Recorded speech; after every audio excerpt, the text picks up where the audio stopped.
Guys, A2 sports ഡിസ്കഷനിലേക്ക് എല്ലാവരെയും സ്വാഗതം ചെയ്യുന്നു. ഇന്നലെ ചെൽസിയെ മാഞ്ചസ്റ്റർ സിറ്റി 3-1 പരാജയപ്പെടുത്തിയ മത്സരം നടന്നിരുന്നത് സിറ്റിയുടെ ഓൺ ഗ്രൗണ്ടായ ഇത്തിഹാദിൽ ആണ്. ചെൽസിയുടെ ഇന്നലത്തെ കളിയുടെ തോൽവിക്ക് കാരണം അവരുടെ ഗോൾ കീപ്പർ റോബർട്ട് സാഞ്ചസിനെ കൊണ്ടാണ്. Sanchez, what are you doing there? Sanchez എന്തിനാണ് അവിടെ ഗോൾ കീപ്പറായിട്ട് നിൽക്കുന്നത്? Is a waste goal keeper in the world. Goal city അടിക്കാൻ കാരണവും ഈ സാഞ്ചസ് തന്നെയാണ്.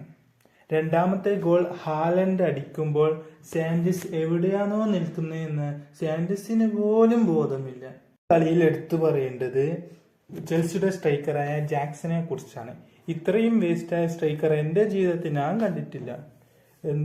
എന്തിനാണോ ജാക്സന് 2023 വരെ കരാർ കൊടുത്തത്? എന്തിന്റെ ആവശ്യം? ഇപ്പോ ആണെങ്കിൽ ചെൽസി മാനേജ്മെന്റ് ഗർണാച്ചോയുടെ പുറകെ പോകുന്നു. എന്തിന് എനിക്കറിയില്ല.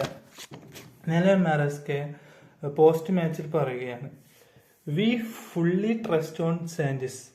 വൈ? സാഞ്ചസിനെ കൊണ്ടൊന്നും ആവൂല.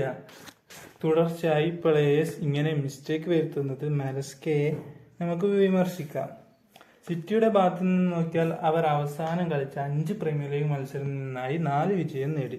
എല്ലാ സീസണിലും അവർ ഡിസംബർ ആകുമ്പോഴേക്കും ഒരു സ്ട്രഗിൾ ഉണ്ടാകലുണ്ട്.